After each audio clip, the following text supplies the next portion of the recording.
Demak, assalomu alaykum hammaga. Ovozim yaxshi eshitilyaptimi?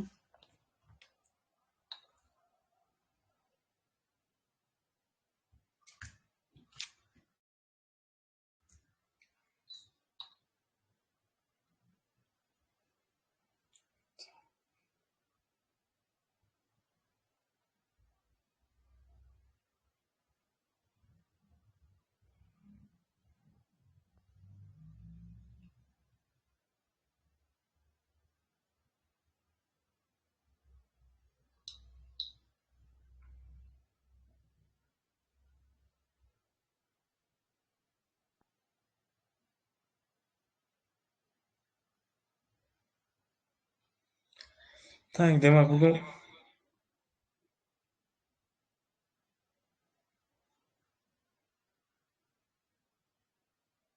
Uzmet kombinati va Chilonzor buyum savdo kompleksi haqida gaplashamiz. Chilonzor buyum savdo kompleksi haqida keyinroq. Hozir birinchi Uzmet kombinati. Hammani qiziqtirgan savolga sirazi javob beraman. Nimaga Uzmet kombinatida aksiyalar tushib ketdi? Mana sirazi o'sha slaydni ochib qo'yganman.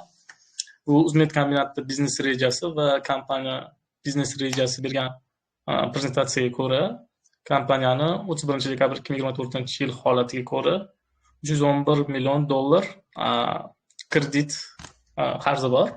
Bu $311 million umumiy qarz emas, eng birinchilardan qaytarib berish kerak bo'lgan qarzi. Bundan tashqari yana 110 milliard yevro keyinchalik o'sha qanchadir vaqtda sal bunaqa kreditni nima deydi, svobodniyroq, bemalolroq kredit deyiladi. Buni masalan 5 yilda yoki 10 yilda bo'lib to'laversa bo'ladigan kredit. Bu 110 million yevro. O'zi slaydda yozilib qo'yilgan. Tushib ketgan sababi shu ikkalovini qo'shsanglar o'zi 5 trillion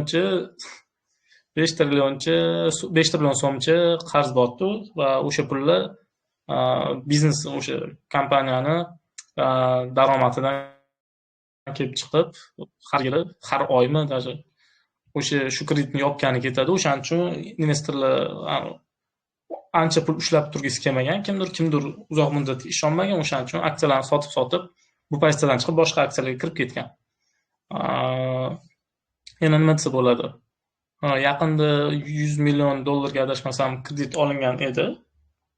Aniq olingan edi. Hozir qaysi chislolariga aniq aytvormi?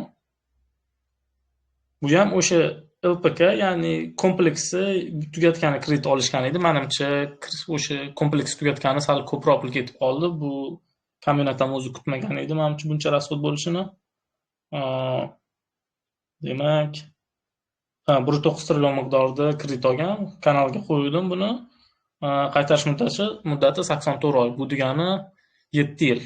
7 yilda yana 1.9 trillion.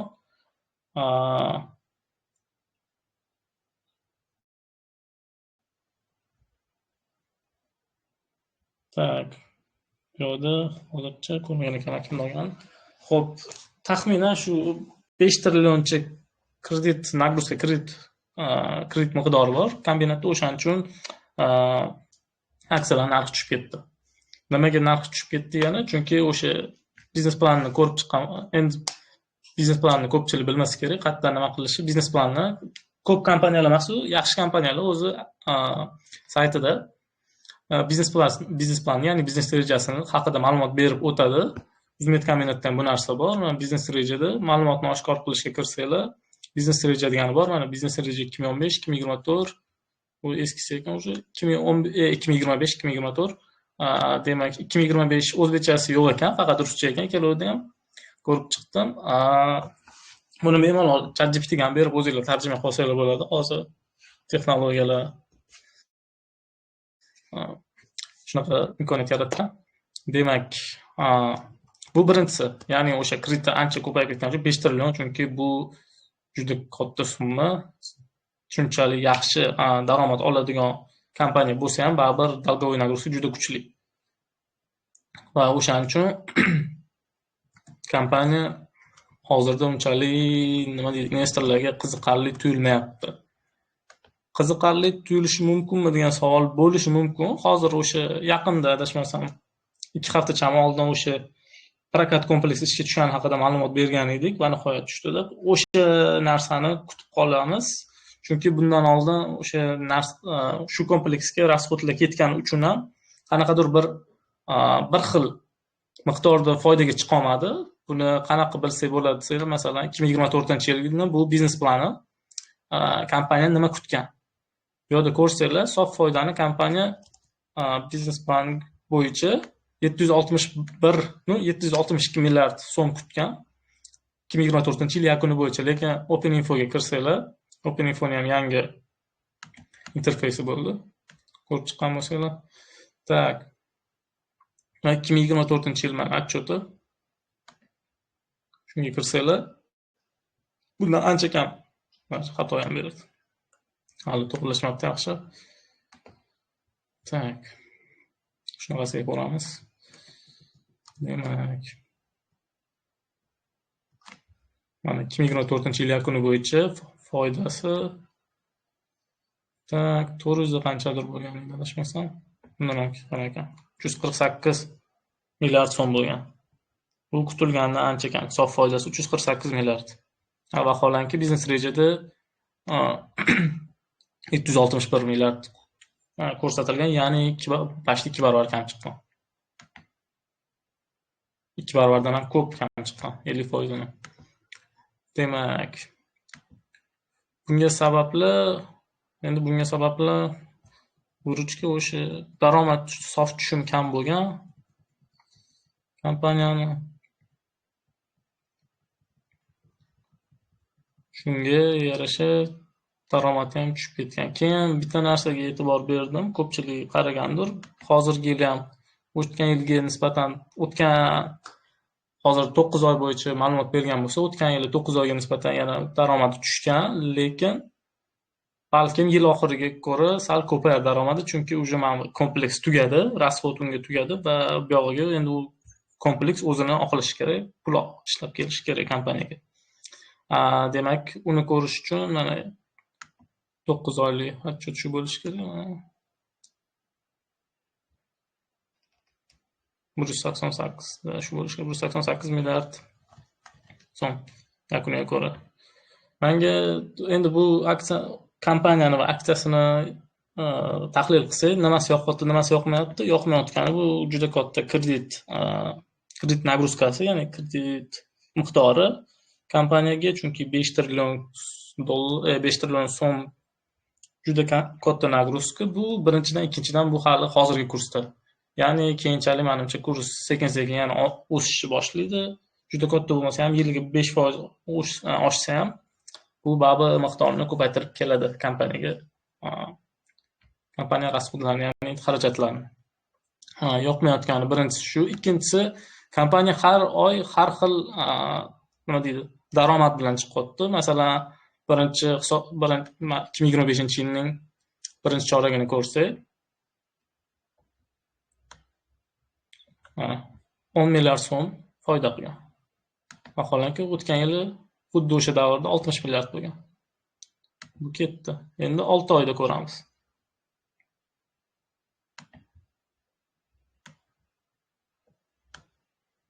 Olti oyda 21 milliard. Bu bunaqa kompaniya uchun 21 milliard so'm kechirasiz, hech qancha emas. 10 barobar kam chiqqan. 12 barobarda. Va 3-chorakda endi sal-pal o'ziga keldi, lekin bu ham hali kompaniya stabil bu daromadga chiqadimi yo'qmi, shu narsa o'ylantiryapti meni, masalan, investor sifatida. O'shaning uchun menda bu aksiya bor, lekin ko'p emas. Juda kam sam bo'ladi. Bu aksiyani arzonroq narxda olish o'ylab ko'rish mumkin, lekin juda ko'p olmasdim men baribir. Chunki bitta stabil, masalan, keyingi yili shu stabil har oy 150-200 milliard so'mdan stabil foyda olib keladigan bo'lsa, keyinchalik buni sotib olish mumkin. Agar men risk qilish xohlayman, keyingi yil menimcha shu stabil daromadga chiqadi deb o'ylasanglar, chunki baribir katta loyiha, katta proyekt, shuncha pul ketgan, bekordan-bekor menimcha pul ketib, yopilib ketmaydi yoki shunga o'xshash narsalar bo'lib bankrot bo'lib ketmaydi deb o'ylasanglar va bu aksiyani olmoqchi bo'lsanglar, hozir ideal variant menimcha, chunki ancha tushib ketgan, 3000 dan ham tushib ketdi. Hozir 2800 ga olsanglar bo'ladi, 2600 ga. Men masalan o'zim 3000 ga oldim. Endi bu mayli shu haqida ham aytib o'taman. 3000 ga oldim va yarmini tipa day tradingga o'xshatib bir kunda emas-ku, bir 3-4 kunda yarmini sotib oldim. Qolganini sotishga ulgurmadim, chunki bilmadim. Sezdim hozir yana narxi tushishi bo'yicha. O'sha 3000 oldim, 3200 gami shu 5%, 6% 1-2 kunda sotib oldim va qolgani portfelimda shunchaki turibdi. Keyinchalik balkim o'sha ko'p, ya'ni ko'proq yana sotib olarman. Demak, Uzmet kombinati bo'yicha yoqmayotgan narsalar shu. Yoqayotgani emas, endi bu plusi, menimcha bu baribir katta korxona va katta korxona bo'lgandan keyin shuncha pul ketgandan keyin va shuncha nima deydi, qo'llab-quvvatlash, chunki bu kreditlarni nima deydi, hattoki kompaniyalar bermayapti. Katta kompaniyalar, mana FRU ham o'zimizni rekonstruksiya развитие degan rekonstruksiya va rivojlantirish fondi bergan bu pulni. Demak, bu pul nima deydi, bular ham bu pul o'zini oqlashini kutyapti va ishonadi. O'shaning uchun bu pulni bergan. Chunki bekordan bekor bunaqa kombinatga menimcha buncha summa расход ketmaydi va uzoq muddatda bu narsa o'zini oqlaydi. Lekin hozir 2025 tugayotgan bo'lsa, 2026 bu yil yakuni bo'yicha aniq menimcha dividend bermaydi. 2026-yil yakuni bo'yicha ham menimcha bermaydi. 2027 da ham menimcha bermaydi. 2028 dan keyin menimcha dividend berishi mumkin. O'sha stabil dohodga chiqsa, o'shaning uchun uzoq muddatga olaman yoki dividendga olaman desalar, bu 2 yil, 3 yilga kerak bo'ladi kamida. Uzoq muddatga olaman desalar, o'sha o'ziga kelib ketguncha balkim 3 yilda o'ziga kelib ketar ancha. Lekin potensiali bor bu kompaniya, chunki bunaqa zavod bitta va masshtabi juda katta. Demak, yana nimasi haqida? Moliyaviy ko'rsatkichlari bu 2025 sizlarga buni ko'rsatgan bo'lsam, 2025 kredit bo'lsa, bu 2025 o'zi hozirgi kunda plani ancha kutilyapti. To'g'risi bu raqamga chiqolmaydi deb o'ylayman, chunki bu o'tgan yil ham xuddi shunaqa nima bo'lgan, biznes reja bo'lgan. Hozir ko'rsataman. 2024-yil yakuni bo'yicha 700 atrofida sof daromad ko'ramiz deb taxmin qilishgan, lekin ko'rganingizdek 2 barobar kam bo'lgan.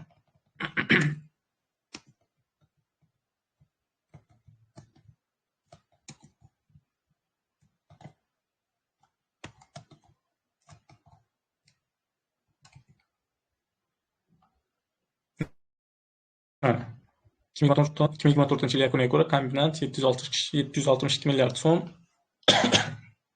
sof daromad kutishi rejalashtirilgan deb yozgan. Lekin ko'rganingizdek 350 milliard so'm, 350 ham emas edi, daromad bo'lgan.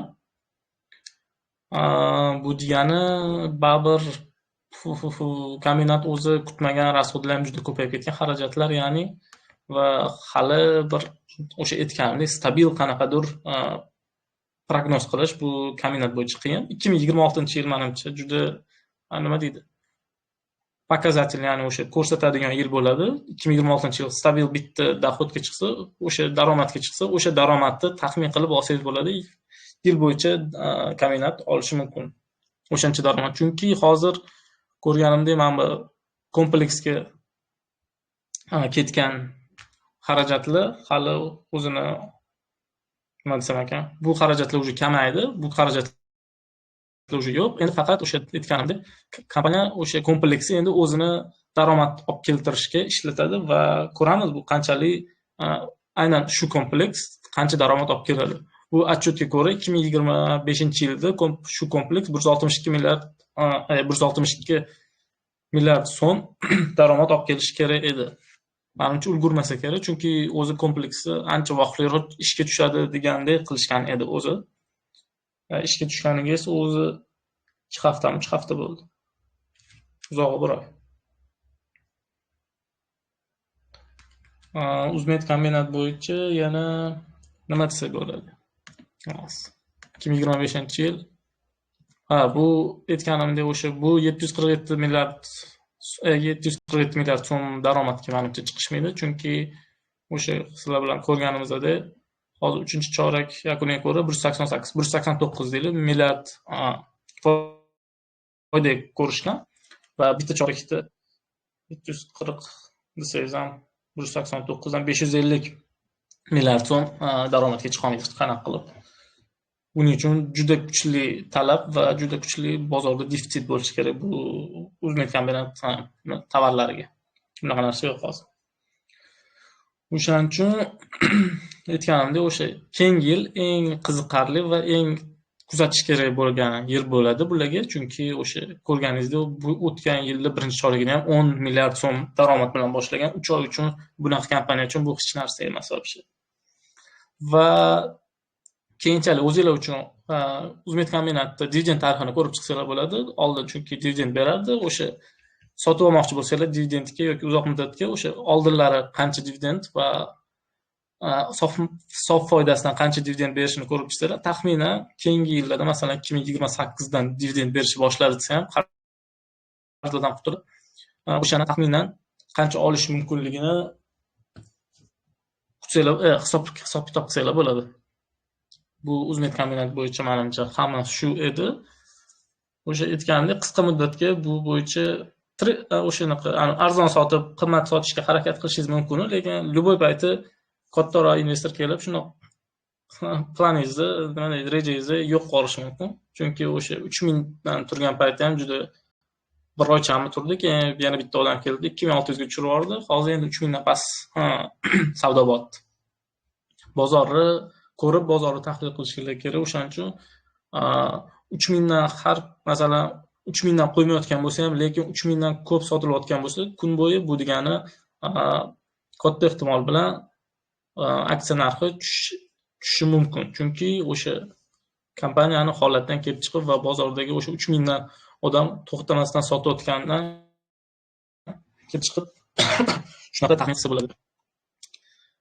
O'zbek kombinatda target price'ini keyinchalik ko'raman. Hozir target price'ini qilmaganman, lekin menimcha bu aksiya keyingi yili o'sha o'sadiganlardan bo'ladi. O'zimizdan mana o'sha aytganimdek ro'yxat qilaman deb 2026-yil, hozir 2025 oxirgi savdo kuni tugagandan keyin o'sadigan aksiyalar bo'yicha va o'zbek kombinatda men 2026-yilda o'sha hamma nima deydi, tahlildan kelib chiqib, hamma ma'lumotlardan, yangiliklardan kelib chiqib, aksiya narxi oshadi deb o'ylayman hozirgi narxdan. Hozir 3000 dan yopishdi, lekin asosan 2800 dan 2700 dan ham sotilyapti. Oxirida 3-4 ta olib qo'yib 3000 qilib yopishyapti. Va buni qanaqa ko'rsa bo'ladi desanglar, yangilar bo'lsa agar, buni uzs saytidan bemalol ko'rsatib bo'ladi. Kim qanaqa yo'qotdi aksiya narxini aldanib qolmaslik uchun bu yaxshi narsa. Chunki bo'ladi bir payt ko'pchilik tushunmaydi-ku deb bitta aksiya olib qo'yishadi o'sha narxdan. Hamma voy narxi oshib ketibdi deb o'ylaydi, lekin vaholanki shunchaki bitta aksiya sotilgan bo'ladi, katta hajm umuman boshqa narxdan sotilib ketgan bo'ladi. O'zbek kombinat UZMK deb yozsanglar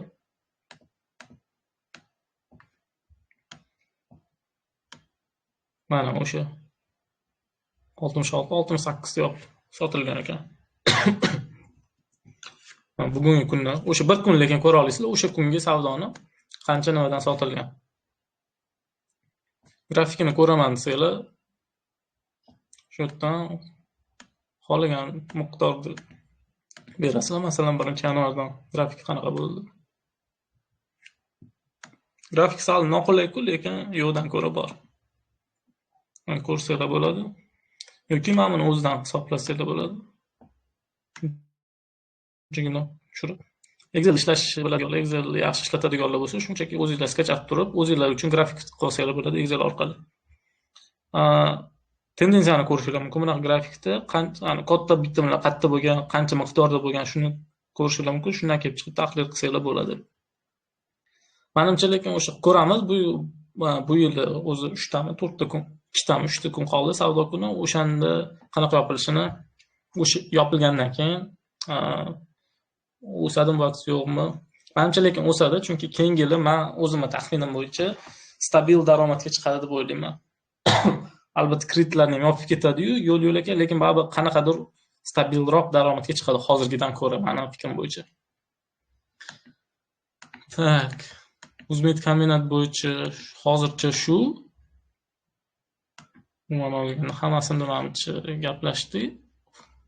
O'zinglar qiziqib ko'raman desanglar, qiziqib mana shu Uzmit kombinat bo'yicha o'zi nima qiladi, nimasi bor va shunga o'xshash savollar, strategiyasi qanaqa deb o'ylasanglar, mana shu nimalarni bemalol ko'rsanglar bo'ladi. Prezentatsiyasini, biznes rejasini bu 2025-yilga har yil o'zi biznes planlarini berib kelishadi. Biznes rejasini o'zinglar kirib, mana shu qiziqib, qanaqa ketyapti, nima qilyapti va xohlasanglar shu biznes rejani ko'rib turib, keyin kompaniyani o'ziga telefon qilib, sizlar qiziqtirgan savollarni bemalol bersanglar bo'ladi.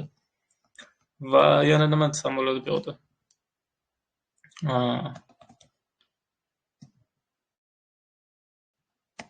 Bu qolganini o'zinglar o'sha aksionerlar bu nimasi? Strukturasi. Asosiysi shu tahlil bo'yicha, uzunka bo'yicha agar o'zinglar qiziqsanglar shu nimani prezentatsiyani, biznes reja prezentatsiyasini ko'rib chiqsanglar bo'ladi. Demak, keyingisi bu Chilonzor buyum savdo kompleksi. Nimaga Chilonzor o'zi oshib ketganini sezdinglarmi, sezmadinglarmi bilmadim. Chilonzor o'zi nimaga oshib ketdi? Mana shu biznes planni qo'ygandan keyin oshib ketdi.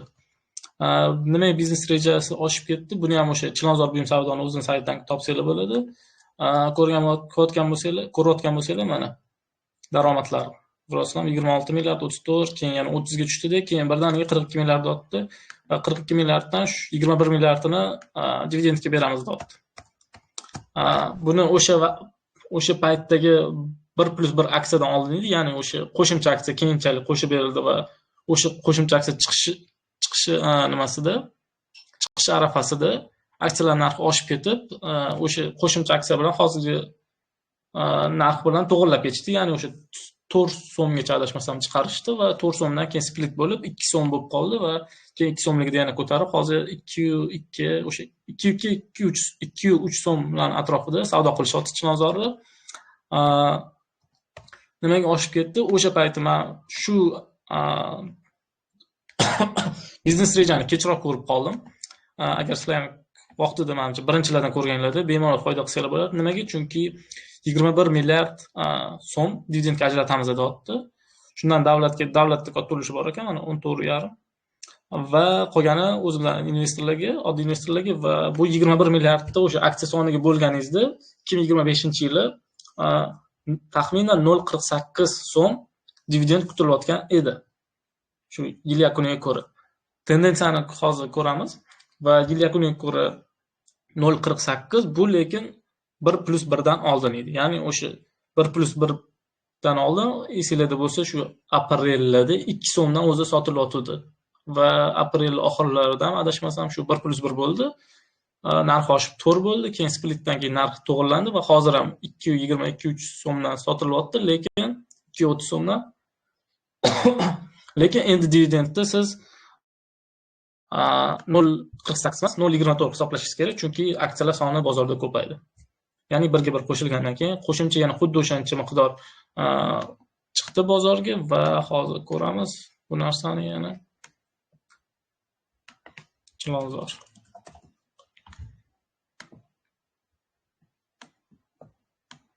Mana hozir 87-9 milliard so'm aksiya bor. Oldin 2 barobar kam edi bundan. 43 nechidirmi shunaqa edi. Mana shu men aytib o'tgan narsam bu. Mana splitdan oldin narxi razgon bo'ldi.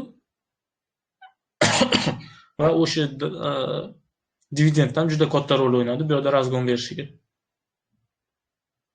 Dividend oshish, ya'ni 0.5. Mashitlarda xohlagan shu yerdagi xohlagan joyingizda 0.5 dan olganingizda, shu narxlarda olganingizda 0.5 dividend sizga juda nima deydi, shirin taklifga o'xshadi, chunki 0.5 ga 25 desam 20% dividend narxi oshishdan oldin bu. 20% dividend juda zo'r narsa degani va aniq narxi oshadi degani bu. Agar bozorda kompaniyani daromadi, ya'ni o'sha dividendi aksiya narxiga nisbatan 20% degani bu juda ko'p degani va katta ehtimol bilan shu kompaniya aksiyasi narxi yana tepaga oshadi degani va oshgandan keyin split bo'ldi. Splitdan keyin korrektirovka bo'ldi. Bu yoqda уже aksiyalar narxi ko'payib ketdi. Aksiyalar soni ko'payib ketdi. Endi 2 barobar ko'paygandan keyin o'sha narx korrektirovka bo'ldi. Va hozir mana 230 deylik, chunki baribir bu ham o'sha aytgan gapim, bu yoqda har xil savdolar bo'ladi. Oxirgi kunda oxirgi soatlarda ko'tarib qo'yishi mumkin. Mana o'sha aytganim, har xil savdo. Oxirida yana ko'proq sotilgan, lekin qimmatroq sotilgan, har xil mana. Ertalab kam, bitta masalan arzonroq bo'lgan. Demak, Chilonzor nimaga menga hozir yoqmayapti? Chunki hozirgi narxda bu sotib olib 0,24 dividend agar o'sha biznes plani bo'yicha daromadi to'g'ri ketsa, kelinglar hozir Chilonzorni ham ko'raylik. Отчетning oxirgi 3-kvartal bo'yicha o'sha biznes plani bo'yicha, lekin to'g'ri ketyapti Chilonzor, o'sha bergan raqamlar bo'yicha ketyapti, chunki men buni ko'rdim. 20 sal kamroq, 29,5. Hozir biznes planni ochamiz. Va biznes planda choraklar bo'yicha ko'rsatganda, hozir choraklar bo'yicha daromadida sof foyda. Mana sof foydasi taxminan o'sha miqdor ozgina kamroq ketyapti, lekin taxminan shu 42 milliard emas, 40 milliard deylik, shunaqa daromadga qarab ketyapti. Eslashim bo'yicha qishda o'zi bularni daromadi sal ko'proq bo'ladi, chunki o'sha har xil bayram va o'shanga tayyorgarchilik, narxlar o'sishi qishda o'zi bo'ladi va hokazolarni deb o'zi qishda ko'proq daromad olishadi. Menimcha shu 42 milliardga baribir chiqsa kerak. Bu yerda 29,5 qishgacha o'sha 9 oyda edi. Bu hozir oktyabr, noyabr, dekabrda menimcha o'sha 11 milliard olib, 11 emas, 12,5 milliard olib, где-то o'sha 42 milliard so'mga menimcha daromadga chiqsa kerak. Va o'sha nimaga yoqmayotgani, stabil rivojlanib, birinchidan shunaqa rivojlanish davom etadimi degan savol. Chunki ko'rgan bo'lsanglar, o'tgan yillari bu daromad, bunaqa daromad bo'lmagan. Tushunishim bo'yicha qayerdadir remont bo'lgan. Remontdan keyin o'sha zapuskdan ishga tushgandan keyin daromad oshib ketdi. Bu daromad oshib ketdi, lekin stabil keyinchalik yana daromad xuddi shunaqa oshadimi degan savol. Nimaga desanglar, chunki hozirgi narx уже qimmat. 2,4 hisoblasanglar ham 0,24 dividend uchun 2,4 hisoblasanglar ataga 10% bo'ladi dividenddan. Bu masalan men uchun juda nima deydi, kam. Nisbatan hisoblasangiz o'sha 2,4 so'm 0,24 so'm 2,4 so'mlik aksiyaga juda kam dividend. Masalan 2,1 yoki 2 lar atrofida 0,3 bo'lganda ham sotib olib uzoq muddatga ishlatib bo'ladi. Lekin hozir 2,4 dan olib qo'ysangiz, 0,24 dividend olib turib, keyin yana daromad tushib ketib qolsa, bu yana minusga kirib ketadi degani. Chunki daromad tushib ketsa, katta ehtimol bilan 2,4 dan yana 2, 1,9, 1,8 dagi narxga tushib ketadi. Bu bo'yicha shu. O'zi e'tibor bersanglar, Chilonzor buyumda biznes planni yaxshilab o'qib chiqsanglar yoki tendensiyaga e'tibor bersanglar, Chilonzor buyum har doim nimasini, sof daromadini 50%ni dividendlarga yo'naltiradi. Bu davlat bilan kelishuvga asosan shunaqa nima deydi, shartnoma bo'lgan. O'shaning uchun har yili keyingi yil ham o'sha bu shartnoma amalga oshiriladi, chunki davlat bu nimani boshqa qaror chiqmaguncha davlat, chunki bu kompaniyani katta ulushiga ega. Yirik ulushi davlatda desa to'g'riroq bo'ladi. Davlat nima desa shuni qiladigan kompaniya. Va o'sha aytgandek, katta riski nimani ko'rish kerak? Agar xuddi shunaqa rivojlanib bersa, men lekin ishonmayman, to'g'risi, stabil shu 42 milliard, 45 milliard bu yog'iga уже oshib ketishiga, o'shaning uchun men bu aksiyani narxi tushadi deb o'ylayapman va o'sha tushganda olib olishni o'ylab ko'rish mumkin, chunki baribir yaxshi kompaniyalardan bittasi bozorimizdagi, faqat narxi qulayroq bo'lgan paytda olgan menimcha yaxshiroq. Bugungi shu bilan Menimcha bo'ldi. Qolgan ma'lumotlarni o'zingizlar ko'rib chiqsanglar bo'ladi. Bu ham o'sha biznes reja, qanaqa nima kutilyapti 2025-yil uchun. Chilonzor ham har doim yuklab boradi. Men buni tekshirib boraman. Ko'rib boraman har doim bu kompaniyani. Yaxshi kompaniyalardan shunaqa nima bo'yicha, nima deydi, qonuniy ravishda hamma oshkor qilish bo'yicha ma'lumotlarni. Demak, bugungi shu. E'tiboringiz uchun rahmat.